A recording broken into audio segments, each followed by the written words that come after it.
काफ़ी ज़्यादा मजबूत दिखाई पड़ रहा है और अभी तक जो चल रहा है उसमें मजबूत दिखाई पड़ रहा है और शायद ईडी गलती कर बैठी है। अब इसलिए ये एक तो मज़ेदार राजीव जी यहाँ यही है कि ईडी की ही याचिका है और ईडी ही अपनी याचिका से भाग रही है, उस पर सुनवाई नहीं चाहती। और यही टीएमसी के वकील जो है मेनका गुरुस्वामी, उनका कहना है कि भाई इसमें हम तो पार्टी सुप्रीम कोर्ट में है ही नहीं, तो हमारी जो डाटा है उसकी सुरक्षा होनी चाहिए और ये ईडी इन्होंने हमारे परिसर पर छापेमारी की, हमारा डाटा जो है वो लीक हो जाएगा, तो इसलिए हमारा डाटा जो है उसकी सुरक्षा की जानी चाहिए। हाँ, लेकिन बीच बीच में जब एएसजी यानी यहाँ solicitor general, additional solicitor general SB Raju जब अपनी बात रख रहे हैं तो बीच बीच में बोल रहे थे, इसलिए उनके माइक को रोका जा रहा था। और फिर यहाँ साफ साफ कहा गया है, इस बेंच ने कहा है कि आपकी जो दलीलें हैं वो अदालत की कार्यवाही में बाधा डाल रही हैं, लगातार आप बीच बीच में बोल रहे हैं। इस पर एएसजी ने कहा कि मुझे खेद है मिलॉर्ड, मैं गलती कर रहा हूं, इसके लिए मुझे खेद है। इसके बाद यहां जो दूसरे वकील टीएमसी की तरफ से, उनका कहना है कल्याण बनर्जी का कि अगर 2026 की चुनाव प्रक्रिया प्रभावित होती है तो इलेक्शन कमीशन ऑफ इंडिया को पक्षकार बनाया जाना चाहिए और याचिकाकर्ता को प्रतिवादी से किसी भी दस्तावेज या डाटा की जब्ती के संबंध में कोई सूचना नहीं मिली थी, पहले से आपने कोई डाटा कुछ नहीं किया था, इसलिए अब यहां तृणमूल कांग्रेस यह चाहती है कि इलेक्शन कमीशन ऑफ इंडिया को भी इसमें पार्टी बनाया जाए, प्रतिवादी बनाया जाए और ये प्रतिवादी यानी पार्टी बनाकर उनके खिलाफ भी केस दायर की जाए, यहां पर केस दर्ज किया जाए। यह बात यहां कही जा रही है कल्याण बनर्जी की तरफ से। कल्याण बनर्जी आगे कहते हैं कि प्रतिवादी मीडिया को डाटा लीक करने के लिए जाने जाते हैं, यानी इलेक्शन कमीशन और ये जो दूसरा पक्ष है ईडी, ये लोग मीडिया को डाटा लीक करते हैं। इस इतिहास के कारण याचिकाकर्ता और भी चिंतित है क्योंकि वो याचिकाकर्ता का डाटा प्राप्त करने के लिए दिखावटी तलाशी और जब्ती में लगे हुए हैं। यानी साफ साफ यहां पर पहली बार इलेक्शन कमीशन और एनफोर्समेंट डायरेक्टरेट यानी ईसीआई और ईडी दोनों को कटघरे में खड़ा करके, हालांकि इलेक्शन कमीशन ऑफ इंडिया यहां कटघरे में नहीं है, लेकिन उसका जिक्र भी करते हुए साफ साफ तृणमूल कांग्रेस और ममता बनर्जी के जो वकील हैं ये इनकी धज्जियां उड़ा रहे हैं, ये दिखाई दे रहा है, ये इनकी धज्जियां उड़ा रहे हैं और कह रहे हैं कि याचिका को स्वीकार्य बनाने के लिए किस मौलिक अधिकार का उल्लंघन हो रहा है। मिलॉर्ड, ये आप देखिए, किसी मौलिक अधिकार का उल्लंघन हो रहा है। दावा किया गया है कि याचिकाकर्ताओं का चुनाव संबंधी डेटा प्रतिवादी द्वारा चुराया जा रहा है। फिर उसके बाद यहां पर याचिका पढ़ते हैं, वकील याचिका पढ़ते हैं, वकील पूरी तरह से यहां पर कह रहे हैं पूरी याचिका चुनाव मुद्दे पर आधारित है, इसमें किसी मौलिक अधिकार का जिक्र नहीं है। अगर डेटा आईपैक कार्यालय में मौजूद है तो इसका याचिकाकर्ताओं से क्या संबंध है, यहां पर इनके वकील कह रहे हैं, यानी ईडी के वकील कह रहे हैं, ईडी के वकील कह रहे हैं, एएसजी राजू जो है वो कह रहे हैं। और ये एएसजी राजू जो कह रहे हैं वो कह रहे हैं कि हमने जो डाटा मतलब जो हमने लिया था, कोई रिकॉर्ड अगर जब्त किया गया था तो ममता बनर्जी ने किया था, उन्होंने अवैध रूप से कब्जा किया और अपराध किया, और जब तक टीएमसी उन्हें पार्टी नहीं बनाती याचिका सुनवाई योग्य नहीं है। ईडी ने कोई रिकॉर्ड जब्त नहीं किया, ये एएसजी राजू का कहना है। यानी एएसजी राजू का कहना है कि अगर टीएमसी का कोई रिकॉर्ड जब्त हुआ है तो ममता बनर्जी ने किया है, तो ममता बनर्जी को पार्टी बनाए, टीएमसी ईडी को नहीं बनाई, ईडी ने कोई रिकॉर्ड जब्त नहीं किया, ये एक तरीके से उनका कहना है। और ये कहा गया कि ये याचिका एक अजनबी ने दायर की है, कृपया देखें कि ये याचिकाकर्ता कौन है, उसे ये जानकारी कैसे मिली, वह तलाशी के समय बयान नहीं था, याचिकाकर्ता अखिल भारतीय तृणमूल कांग्रेस है, वह अधिकृत हस्ताक्षर करता है, अधिकार कहाँ है। एएसजी राजू ने याचिकाकर्ता के उस पर सवाल उठाया कि इनको याचिका दायर करने का अधिकार नहीं है। जी, याचिकाकर्ताओं के ऊपर और इन्होंने सवाल तो उठा दिया और फिर उसके बाद ये कर रहे हैं। एएसजी राजू कह रहे हैं कि जब्त किए गए रिकॉर्ड ममता बनर्जी द्वारा लिए गए थे, उन्होंने सभी उपकरण और रिकॉर्ड जब्त किए, जब तक उन्हें पक्षकार नहीं बनाया जाता ये प्रार्थनाएं और ये याचिका सुनवाई योग्य नहीं है। यानी अभी तक जो कहा गया है, जो याचिकाएं लगाई गई हैं, सबसे पहले ममता बनर्जी को यहां आप पक्षकार बना दीजिए, प्रतिवादी बनाइए, ये कहा जा रहा है। और ईडी द्वारा कोई रिकॉर्ड नहीं लिया गया है, ये भी बताया जा रहा है कि ईडी ने कोई रिकॉर्ड नहीं लिया है, जबकि ममता बनर्जी का कहना है कि ईडी वहां से रिकॉर्ड लेकर चली गई। और एएसजी राजू यहां कह रहे हैं कि इसमें पुलिस महानिदेशक यानी डीजीपी ऑफ वेस्ट बंगाल और अन्य अधिकारियों की भी मिलीभगत थी, इसलिए जब तक उन्हें पक्षकार नहीं बनाया जाता यह याचिका सुनवाई योग्य नहीं है। याचिकाकर्ता तृणमूल कांग्रेस है, यहां पर साफ कहा जा रहा है कि याचिकाकर्ता जो है वो तृणमूल कांग्रेस है और एसजी राजू कह रहे हैं हलफनामा दाखिल करने वाले व्यक्ति का हलफनामा देखें, क्या ये जब्ती के समय उपस्थित था, शपथ पर झूठे बयान दिए गए हैं, हलफनामा देने वाला व्यक्ति रिट याचिका दाखिल करने के समय कहीं भी मौजूद नहीं था।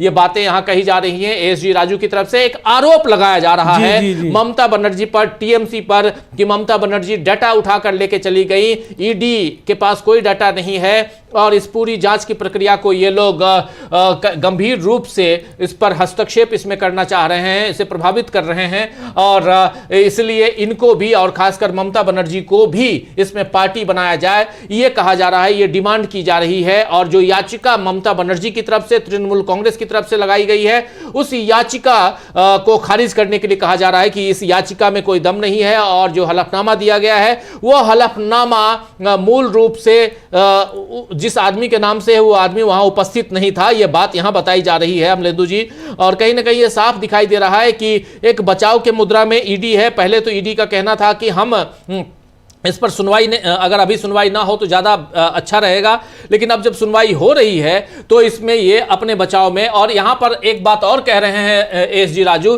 कि मैं ये साबित कर रहा हूँ कि उसने झूठा हलफनामा दिया है और उसे तलाशी या जब्ती के बारे में कोई जानकारी नहीं थी। वो कहता है कि यह उसकी जानकारी के अनुसार सच है। यह तथ्य यह है कि धारा 17 यानी 17 पीएमएलए एक्ट की जो धारा है 17, उसके तहत शक्तियों से संबंधित मामला सुप्रीम कोर्ट में लंबित है। उसकी शक्तियां कितनी है इससे संबंधित मामला जब सुप्रीम कोर्ट में लंबित है तो इस पर बात बहस करने की जरूरत नहीं है। यह बात वहां हाई कोर्ट में कही जा रही है। यह है यहां पे एसजी जो यहां बचाव की मुद्रा में साफ साफ नजर आ रहे हैं और यहां कहीं ना कहीं वो ये कोशिश कर रहे हैं कि ये मामला आज एडजर्न हो जाए, ये दिखाई दे रहा है। हाँ, यही कोशिश उनकी आज एडजर्न हो जाए ताकि फिर वो सुप्रीम कोर्ट में जाके कह सकें कि वहाँ मामला एडजर्न हो गया। अब यहाँ फंस इसलिए गई है जी राजीव जी, क्योंकि अगर यहाँ हाई कोर्ट से कोई ऑर्डर आ जाएगा तो वहाँ जो उसकी याचिका पड़ी हुई है सुप्रीम कोर्ट में वो बेकार हो जाएगी, फिर उसको नए सिरे से जाकर दायर करना पड़ेगा सुप्रीम कोर्ट में। तो इसलिए ये चाहते हैं कि यहाँ आज सुनवाई ना हो और वहाँ जाकर ये पहुँच जाएँ, तो इसलिए ये समय लेना चाहते हैं। लेकिन अब चूंकि यहाँ सुनवाई चल रही है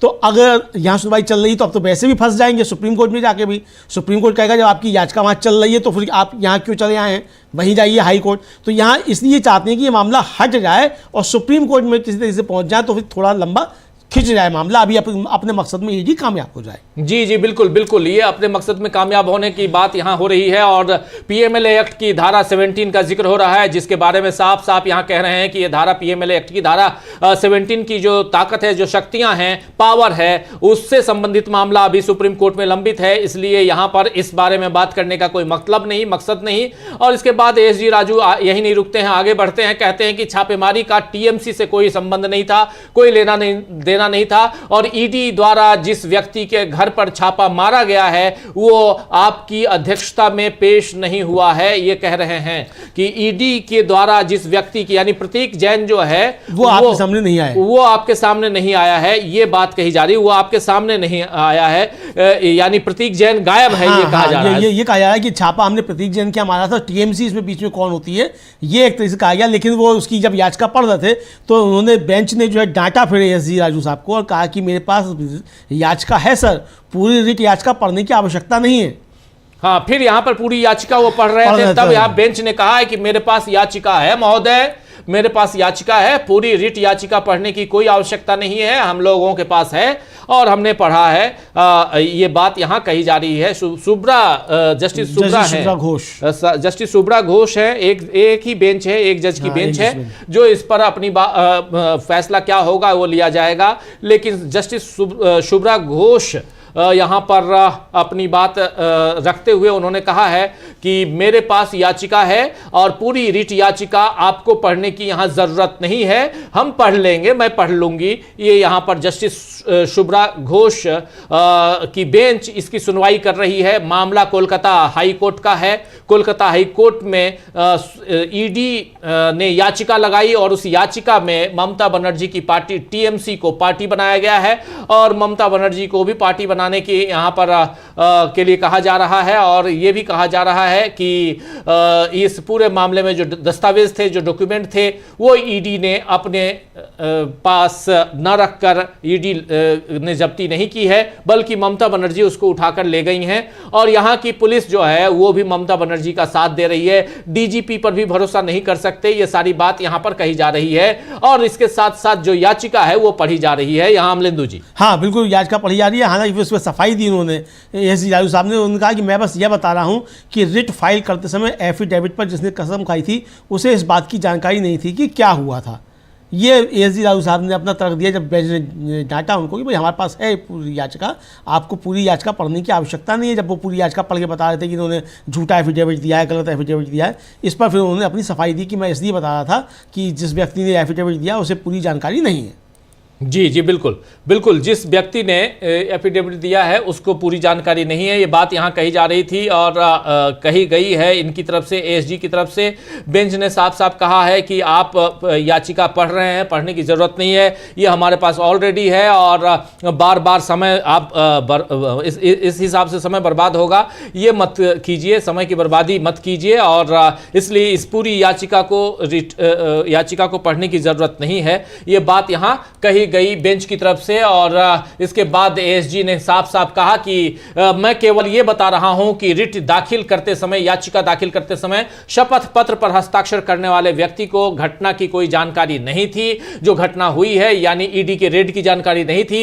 एसजी ने एक अप्रकाशित फैसले का हवाला दिया है, यहां पर एक फैसले का हवाला दिया है जो प्रकाशित नहीं है, उस फैसले का भी हवाला दिया है। और एसजी यहां पर एएसजी की जब हम बात कर रहे हैं दोस्तों, तो आप समझ लीजिए यहां पर एसवी राजू की बात हो रही है। Additional solicitor general of India जो एसवी राजू हैं, वो दिल्ली से लाइव जुड़े हुए हैं, वीडियो कॉन्फ्रेंसिंग के जरिए जुड़े हुए हैं, वीसी के जरिए जुड़े हुए हैं और वो अपनी बात रख रहे हैं और कह रहे हैं कि शपथ पत्र में कहा गया है, जो हलफनामा है उसमें कहा गया है कि यह जानकारी के अनुसार सत्य है, इसलिए मैं पैराग्राफ पढ़ रहा था, कार्यवाही में देरी करने के लिए नहीं। और यहां अपनी वो सफाई भी पेश कर रहे हैं कि मैं कार्यवाही में देरी नहीं कर रहा हूं, चूंकि यह पैराग्राफ पढ़ रहा था। यह जानकारी उनकी ओर से नहीं है, उन्हें अपने सोर्स का उल्लेख करना चाहिए। सोर्स कौन सा है इसका उल्लेख करना चाहिए, ये कह रहे हैं यहां एएसजी राजू। यानी यहां पूरी बात एएसजी राजू की तरफ से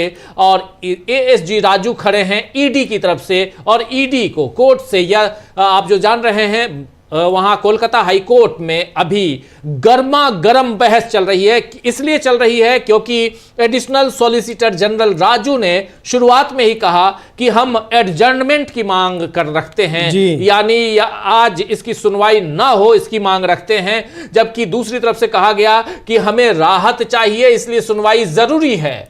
और इसके बाद और अभी भी एसजे राजू यही कह रहे हैं कि इसे एडजर्न कर दीजिए। वो बार बार कह रहे हैं और बार बार वो डिस्टर्ब कर रहे हैं, इसलिए उनके माइक को रोका गया। तो फिर कहे कि कोई मेरी माइक को बंद कर रहा है, यानी ओम बिरला साहब वहां भी हैं। हाँ, जी ओम बिरला साहब वहां भी कोई पहुंच गए हैं और जो वहां कहना चाहते हैं। और इसके बाद फिर जो है अदालत ने उनसे कहा, एएसजी राजू साहब से, कि भाई पिटिशनर जो है इस मामले में उनको इस केस में सप्लीमेंट्री एफिडेविट फाइल करते समय डिफेक्ट ठीक करने की इजाज़त दी गई थी। तो इस पर एएसजी ने कहा मुझे इसकी जानकारी नहीं थी, इसलिए मामले को आगे बढ़ाया। फिर डीएसजी से एएसजी ने कहा कोर्ट उस जजमेंट का जिक्र कर रहा था जिसका जिक्र किया जा रहा था, मौजूदा केस का नहीं। इस पर एएसजी ने कहा कि मुझे बहुत अफसोस है। बिल्कुल बिल्कुल।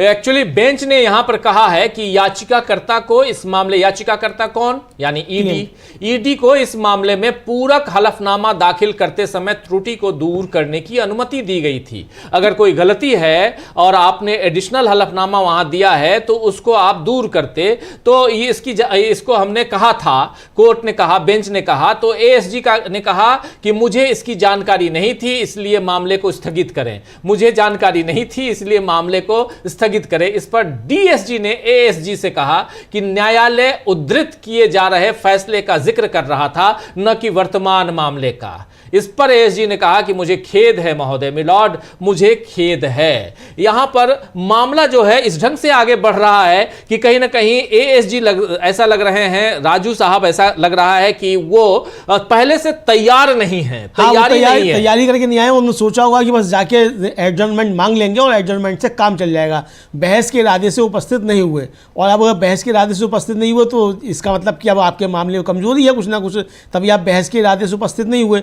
और इसलिए राजीव जी ये समझा जा सकता है कि पिछली सुनवाई पर भी ईडी की तरफ से ही कोई ना कोई कोताही बरती गई होगी ताकि मामला यहाँ से आगे के लिए बढ़ जाया जाए और दिल्ली में मामला ये हो। तो यहाँ एएसजी जो है वो एक तरीके से कहा जाए, वो ईडी जो है वो पूरी तरीके से फंसती हुई यहाँ नज़र आ रही है, चूँकि कोर्ट जो है मतलब माननीय उच्च न्यायालय जो है वो बार बार सवाल कर रहा है और एएसजी साहब को ठीक कर रहा है, करेक्ट कर रहा है कि मिस्टर ऐसा नहीं है, ऐसा है, ये बताते हुए उनको ठीक किया जा रहा है। उस पर वो बार बार माफ़ी भी मांग रहे हैं एएसजी राजू। जी बिल्कुल बिल्कुल, एएसजी राजू कह रहे हैं आई एम सॉरी, मुझे जानकारी नहीं थी, ये बार बार कह रहे हैं एएसजी राजू। और चूंकि ये सही है कि उनकी तैयारी नहीं थी, तभी तो ये सब यहाँ पर दिखाई दे रहा है, ये साफ सामने जो मामला है वो आ रहा है। लेकिन यहाँ पर केस में बहुत मज़ेदार तथ्य यहाँ जुड़ रहे हैं और जिसमें बार बार जितने तथ्य और जहाँ भी यहाँ पर एएसजी राजू फंसते हुए दिखाई देते हैं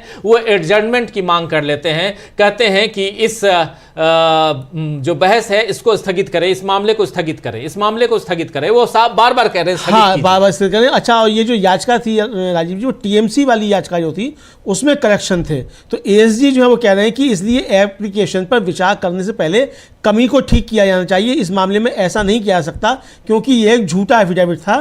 जिस व्यक्ति ने एफिडेविट फाइल किया था वह सर्च वाली जगह पर मौजूद नहीं था और ना ही उससे जुड़ा हुआ था। ये अब उनका अपना तर्क है कि भाई इस व्यक्ति को याचिका दायर करने का अधिकार ही नहीं है। ये एक तरीके से एएसजी जो वो कहना चाहते हैं, मतलब टीएमसी की तरफ से जो याचिका दायर की गई है वो याचिका मेंटेबल नहीं है, ये उनका तर्क है अपना एएसजी साहब का। जी बिल्कुल, कि चूंकि ये जो आवेदन पर विचार करने से पहले दोष को दूर किया जाना चाहिए, इस मामले में ऐसा नहीं किया जा सकता क्योंकि ये झूठा हलफनामा था। ये कह रहे हैं एएसजी राजू कि ये झूठा हलफनामा था। ये जो पूरा का पूरा जो हलफनामा दिया गया है उधर से तृणमूल कांग्रेस की तरफ से ये झूठा है और इस हलफनामा दाखिल करने वाला व्यक्ति तलाशी स्थल पर तो न तो संबंधित था और न ही उपस्थित था।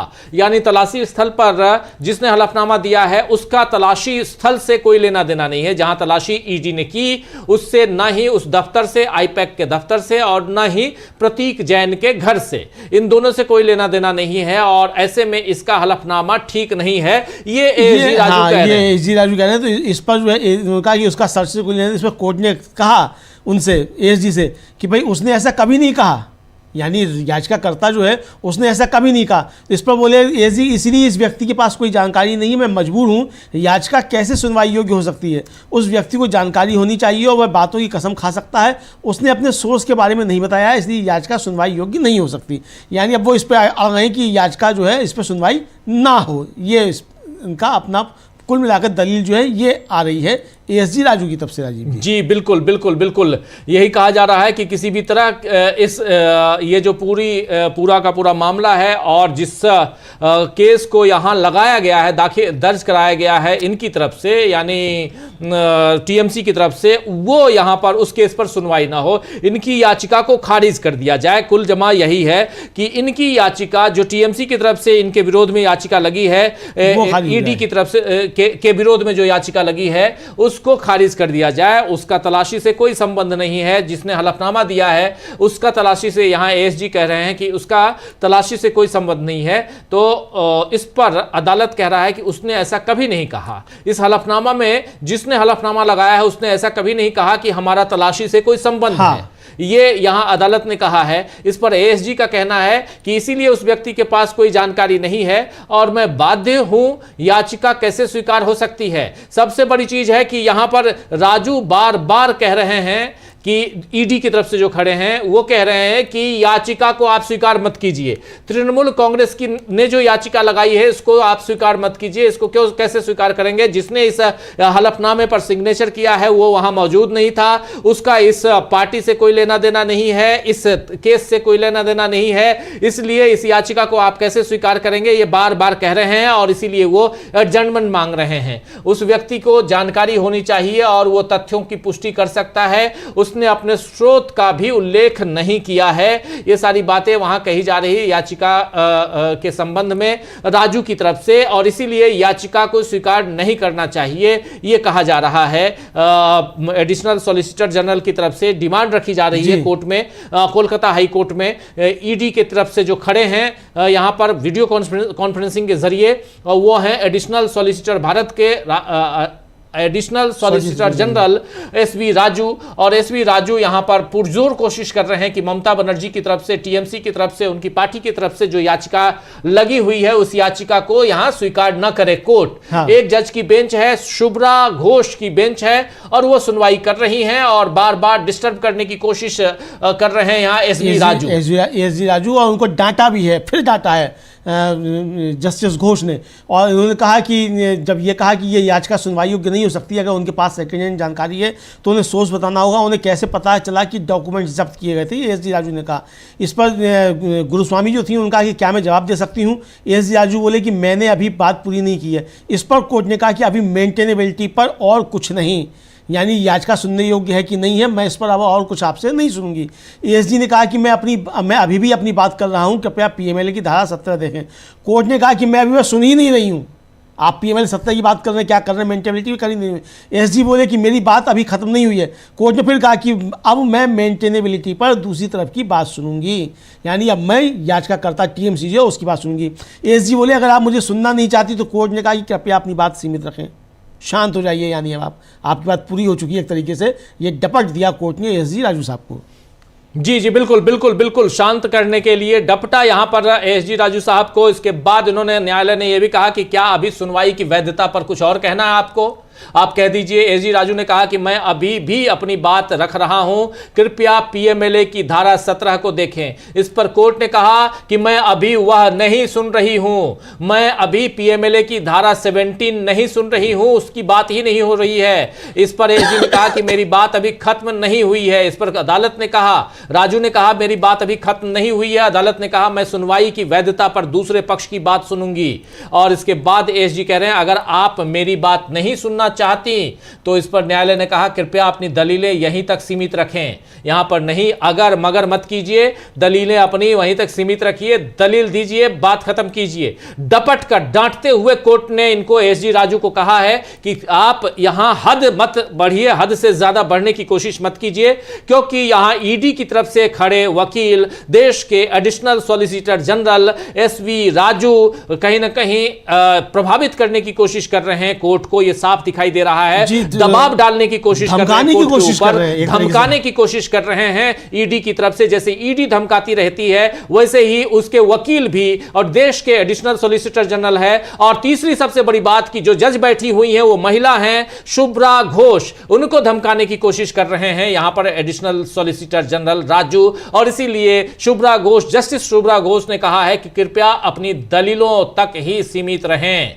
अपने आप को दलीलें जो है आपकी हैं वहीं तक सीमित रखें, आगे बढ़ने की कोशिश ना करें। जो नहीं कही गई हैं वहां अंडरलाइंड है, यह समझने की जरूरत है। अमलेंदु जी बिल्कुल बिल्कुल, कोर्ट ने कहा कि कृपया अपनी बात अब सीमित रखें।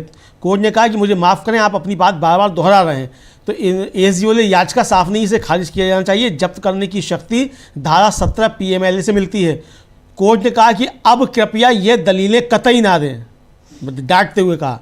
एसडी ने कहा कि आप रिकॉर्ड कर सकते हैं कि आप मुझे बहस नहीं करने दे रहे हैं, मुझे अपनी हदें पता हैं, अगर आप शुरू में ही रोकना चाहते हैं तो मैं झुक जाऊंगा। एसडी बोले कि मैं आपको पीएमएलए की धारा 17 के तहत ईडी की शक्तियों के बारे में बताऊंगा और इसकी जांच एसटी कर रहा है। कोर्ट ने कहा कि आप बेवजह समय बर्बाद कर रहे हैं, कृपया ऐसा ना करें, हम यह धारा 17 पर बात ही नहीं कर रहे हैं। धारा 17 की बात सुप्रीम कोर्ट में करनी है, वहाँ आगे कीजिएगा एक तरीके से। और हमें पता है कि सुप्रीम कोर्ट इस मामले को देख रहा है, हमें मालूम है, तो इसलिए आप हमको ये बताने की कोशिश ना कीजिए कि धारा 17 के तहत जो आपको क्या शक्तियाँ प्राप्त हैं और क्या नहीं, हमें मालूम है, सुप्रीम कोर्ट इस मामले को देख रहा है, आप समय जो है बर्बाद मत कीजिए। ये एक तरीके से डपट दिया जस्टिस घोष ने एएसजी राजू को।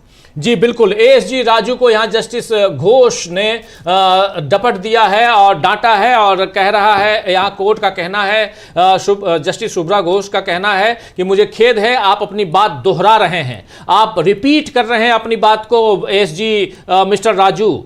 तब यहां पर एएसजी राजू कह रहे हैं कि याचिका अस्पष्ट है, इसे खारिज किया जाना चाहिए। जब्ती की शक्ति पीएमएलए की धारा 17 से प्राप्त होती है। यहां पर मतलब जो याचिका लगाई गई है ममता बनर्जी की पार्टी की तरफ से, टीएमसी की तरफ से, उस याचिका को कह रहे हैं कि यह याचिका क्लियर नहीं है, अस्पष्ट है, इसमें लिखी गई बातें सही नहीं हैं और इसीलिए इसे खारिज किया जाना चाहिए। यह डिमांड है ईडी की तरफ से पेश राजू की, यानी एडिशनल सॉलिसिटर जनरल राजू की, और इस डिमांड में साफ साफ ये कह रहे हैं कि किसी चीज को जब्त करने की जो शक्ति है, ताकत है, पावर है, वो पीएमएलए की prevention of money laundering act, prevention of money laundering act की धारा 17 से ये जब्ती की शक्ति मिलती है हमें, इसलिए हमने जब्त करने की कोशिश की और इसीलिए यहां पर याचिका जो है इनकी खारिज करनी चाहिए। तो यहां पर फिर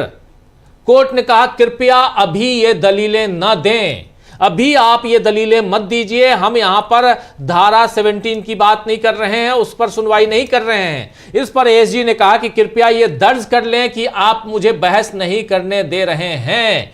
अब ये कह रहे हैं कि इसको दर्ज कीजिए, एएसजी राजू कह रहे हैं मैं अपनी सीमाएं जानता हूं, अगर आप मुझे शुरू में ही रोकना चाहते हैं तो मैं झुक जाऊंगा। यहां पर कहा गया है साफ साफ राजू की तरफ से। तो एएसजी ने फिर कहा मैं आपको पीएमएलए की धारा 17 के तहत ईडी की शक्तियों के बारे में बताऊंगा और इसकी जांच सुप्रीम कोर्ट में हो रही है। न्यायालय ने कहा कि आप समय बर्बाद कर रहे हैं, कृपया ऐसा न करें, हम यहां धारा 17 पर विचार नहीं कर रहे हैं, यहां धारा 17 की बात नहीं कर रहे हैं। हम जानते हैं कि सुप्रीम कोर्ट इस मुद्दे पर विचार कर रहा है। वहां पर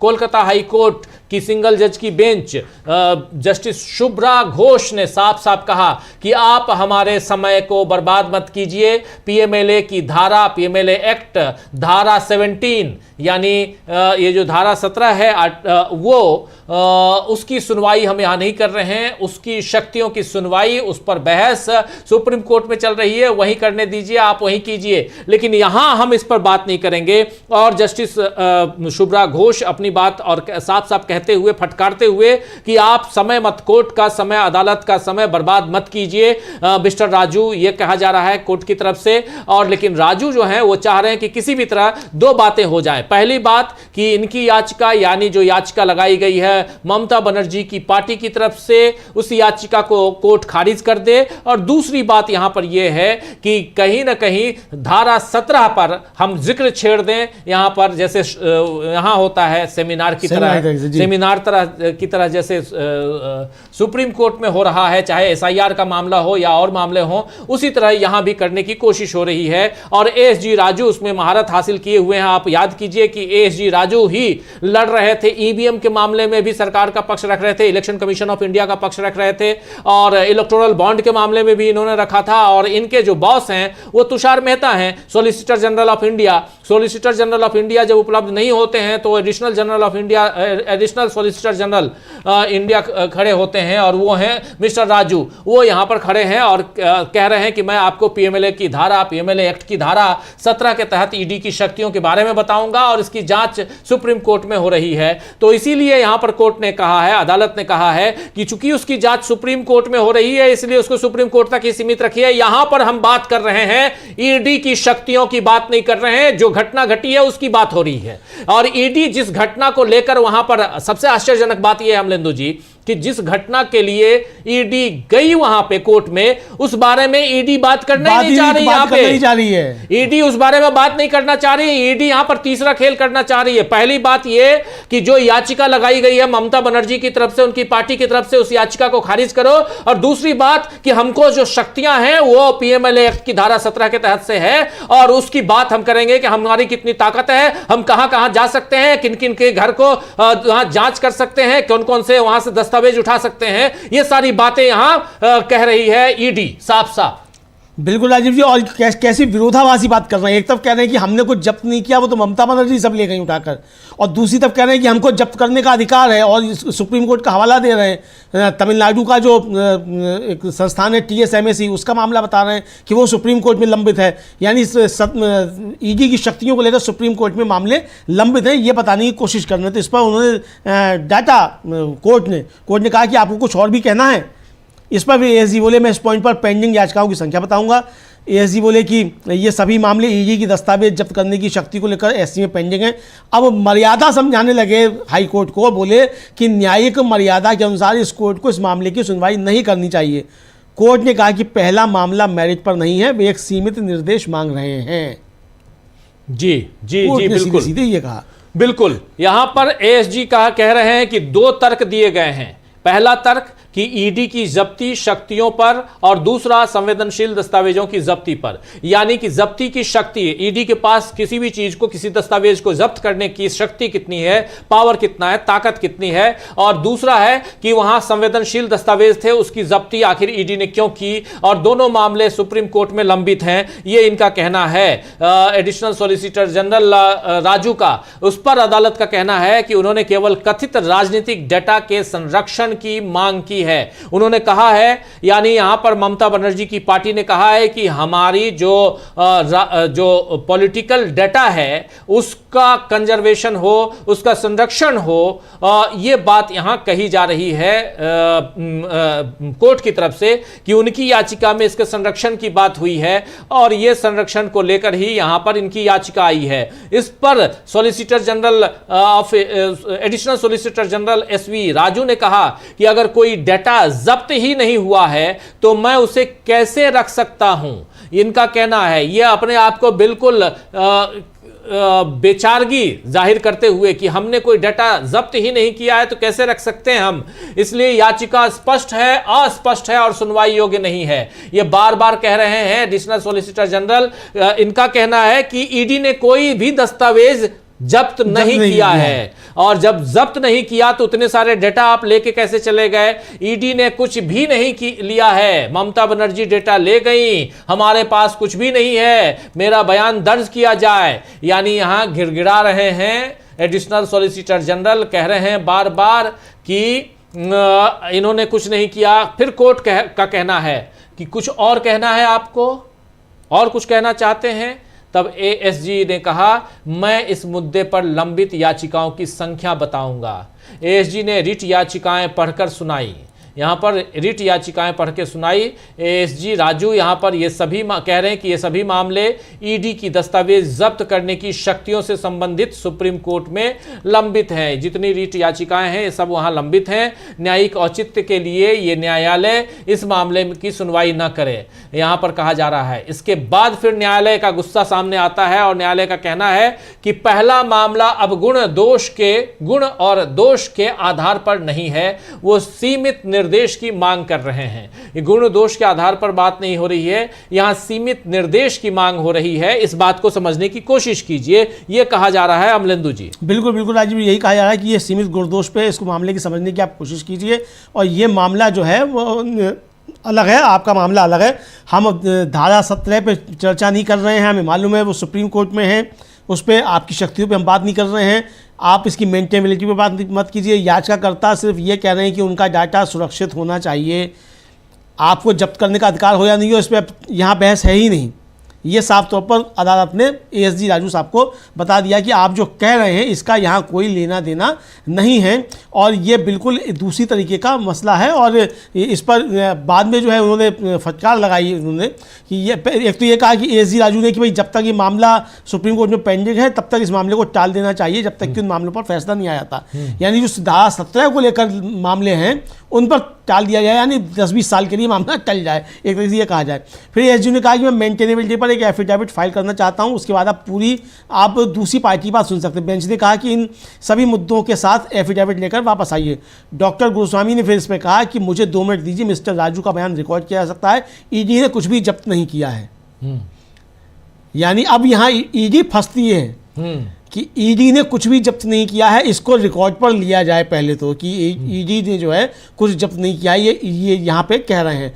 अब जब कुछ जब्त नहीं किया है तो ईडी केस कैसे बनाएगी राजीव जी? बिल्कुल, जब आपने कुछ जब्ती नहीं किया है तो आप किस पे केस बनाएंगे? किस बेस पे बनाएंगे? किस बेस पे बनाएंगे? अब यहाँ आके एसजी राजू जो है वो फंस गए हैं बुरी तरीके से। बिल्कुल, एसजी राजू यहाँ पे कह रहे हैं, उन्होंने जो भी मुद्दे उठाए हैं अपनी याचिकाओं में, यानी टीएमसी ने जो भी मुद्दे उठाए हैं वे सभी सुप्रीम कोर्ट में लंबित हैं। मैंने बताया है कि इसी तरह के मामले सुप्रीम कोर्ट में लंबित हैं। अगर वे लंबित हैं तो इस मामले को उन मामलों के निपटारे तक स्थगित कर दिया जाना चाहिए। ये यहाँ पर ये डिमांड की जा रही थी एसबी राजू की तरफ से। इसके बाद एसबी राजू ने यह भी कहा कि मैं मामले की सुनवाई योग्यता पर हलफनामा दाखिल करना चाहता हूं, उसके बाद आप दूसरे पक्ष की बात सुन सकते हैं। एसजी राजू ने कहा, बेंच ने कहा कि इन सभी मुद्दों के साथ हलफनामा लेकर वापस आइए। इन्होंने साफ साफ कहा कि इन सभी मुद्दों को के साथ आप हलफनामा लेकर वापस आइए। फिर डॉक्टर गुरुस्वामी जो जो वकील हैं इधर से टीएमसी की तरफ से हैं, है ना, उन्होंने कहा कि मुझे 2 मिनट दीजिए। मिस्टर राजू का बयान दर्ज किया जा सकता है कि ईडी द्वारा कुछ भी जब्त नहीं किया गया था। अगर ईडी के द्वारा कुछ भी जब्त नहीं किया गया था तो फिर यह बहुत बड़ा बयान है और इस बयान को आप रिकॉर्ड पे ले सकते हैं, यह कहा गया है गुरुस्वामी की तरफ से। और गुरुस्वामी ने साफ साफ कहा कि इसको आप रिकॉर्ड पे लीजिए, ये बहुत ज़रूरी है, बहुत इंपॉर्टेंट है, इस बयान को रिकॉर्ड पे लेना बहुत ज़रूरी है, ये कहा जा रहा है। और इसके बाद ये भी कहा गुरुस्वामी ने कि हमारी याचिका जो है वो सिर्फ इस बात तक सीमित है कि हमारा पर्सनल पॉलिटिकल डेटा सुरक्षित करा जाए। जब एक पॉलिटिकल पार्टी ने यह सोचकर याचिका दायर की है कि उसका डेटा 6 साल से उसके पॉलिटिकल कंसल्टेंट से लिया जा सकता है तो उसे धमकाना गलत है। यह डर है कि राज्य चुनाव से कुछ महीने पहले ही हमारे पॉलिटिकल कंसल्टेंट्स के ऑफिस पर हमला हुआ था। फिर उन्होंने कहा उनसे, राजू से, कि अगली बार जब आप किसी सीएम का नाम लें तो उन्हें सीएम कहकर सम्मान दें, मर्यादा बनाए रखें मिस्टर राजू। क्योंकि राजू जो थे बाबा ममता बनर्जी कह रहे थे, इसलिए जो था गुरुस्वामी ने उनसे कहा कि अगली बार जब आप किसी सीएम का नाम लें तो इन्हें सीएम कहकर सम्मान दें, मर्यादा बनाए रखें मिस्टर राजू। आप मिस्टर मोदी नहीं हैं, मतलब एक तरीके से ये कहा जाए कि आप मिस्टर मोदी नहीं हैं जो आप किसी को भी मुख्यमंत्री का उसका नाम लेकर आप बात करें।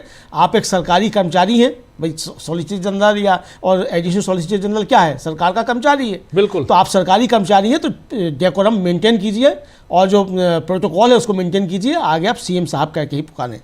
बिल्कुल बिल्कुल बिल्कुल। यहाँ पर जो वकील हैं गुरुस्वामी, उन्होंने साफ साफ कहा है कि हमारी याचिका केवल, ये वकील इधर से हैं टीएमसी की तरफ से हैं, उन्होंने साफ साफ कहा है कि हमारी याचिका जो है वो केवल इस बात तक सीमित है कि हमारे व्यक्तिगत राजनीतिक डेटा की सुरक्षा की जाए। हमारे जो राजनीतिक पॉलिटिकल डेटा है जो ईडी लेकर चली गई है उसकी सुरक्षा की जाए। किसी राजनीतिक दल को धमकाना अनुचित है, जबकि उसने ये मानते हुए याचिका दायर की है कि उसका डेटा उसके 6 साल से कार्यरत राजनीतिक सलाहकार से लिया जा रहा है।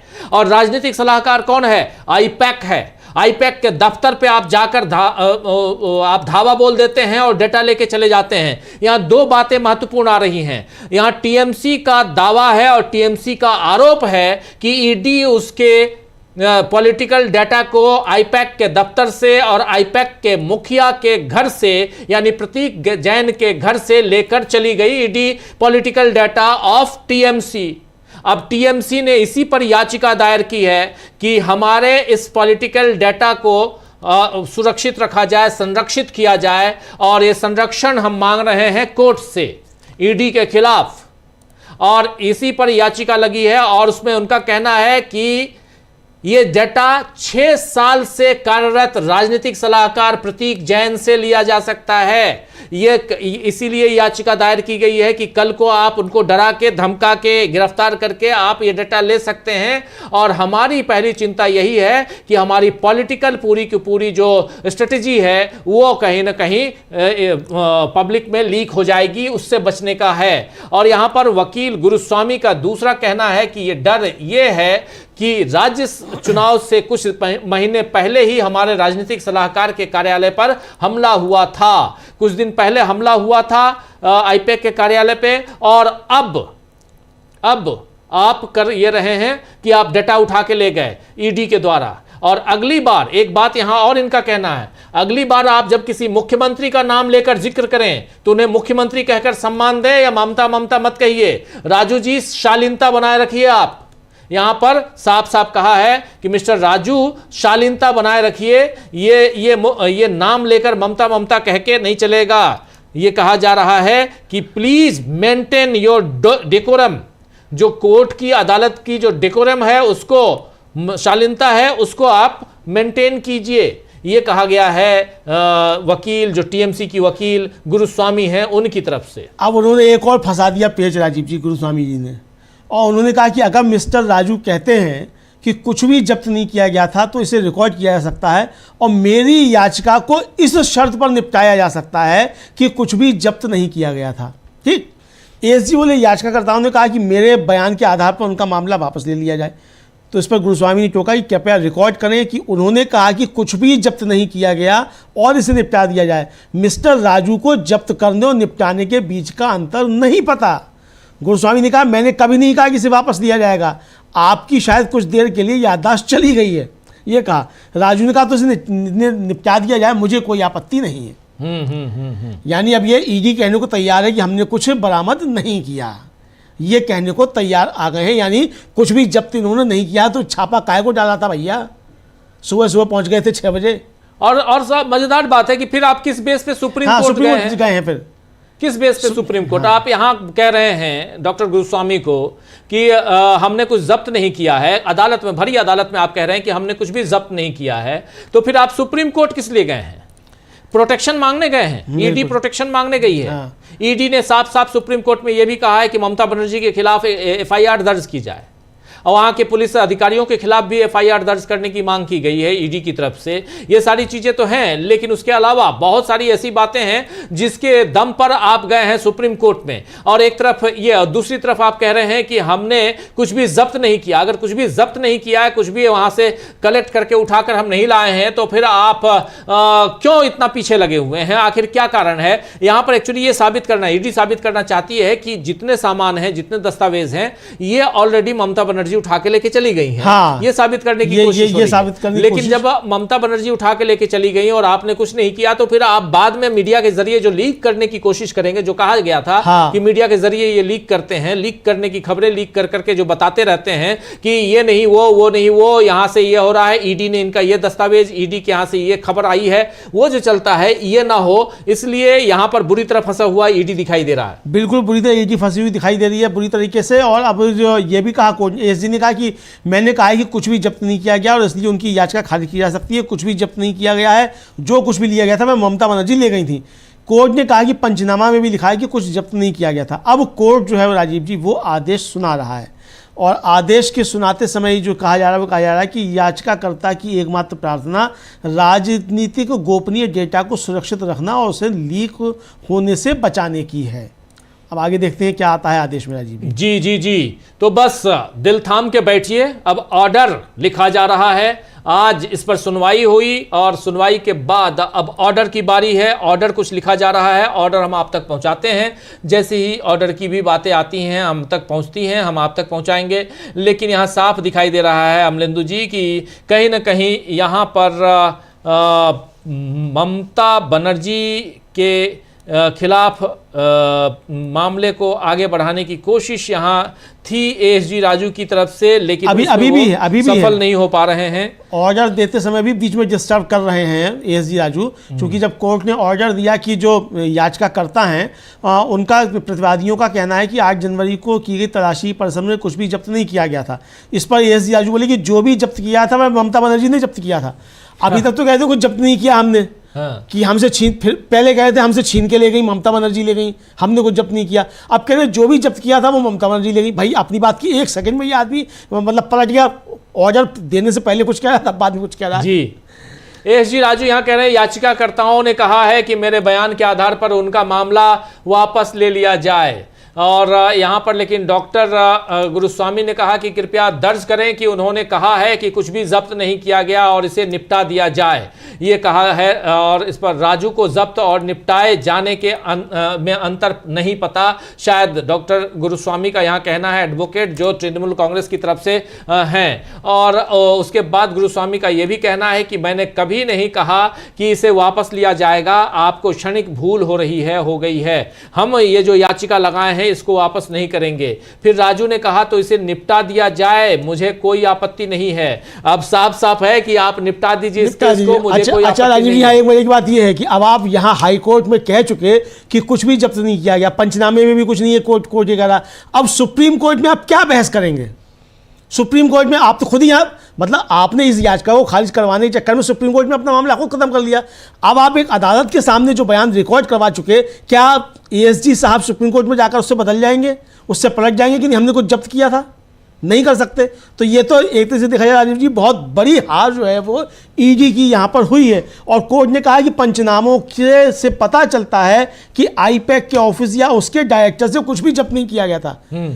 आईपैक के दफ्तर से या उसके डायरेक्टर से कुछ भी जब्त नहीं किया गया था। ये हाई कोर्ट के आदेश में आ गया राजीव जी। जी बिल्कुल बिल्कुल। और इन दलीलों राजू चाह भी रहे थे हाँ, कि लिखा जाए कि कुछ भी जब्त नहीं हुआ है। अगर जब्त नहीं हुआ है तो फिर किस दम पे आप अगर कुछ लेके गए हैं और कह रहे हैं जब्त नहीं हुआ है, तो कल को अगर वो सार्वजनिक होता है तो फिर यहां पर जगहसाई होगी ईडी की। और इसीलिए ईडी को ऐसे दस्तावेज जो जब्त करके ले गई है ईडी, उसको उसे डिस्ट्रॉय करना होगा, नष्ट करना होगा। यह साफ दिखाई दे रहा है। अदालत कह रही है कि याचिकाकर्ता की एकमात्र प्रार्थना राजनीतिक गोपनीय डेटा के संरक्षण और उसके सार्वजनिक होने से सुरक्षा के लिए है। यही इनकी याचिका है। और प्रतिवादियों का कहना है कि 8 जनवरी को की गई तलाशी में परिसर से कुछ भी जब्त नहीं किया गया। दूसरी तरफ प्रतिवादी जो है यानी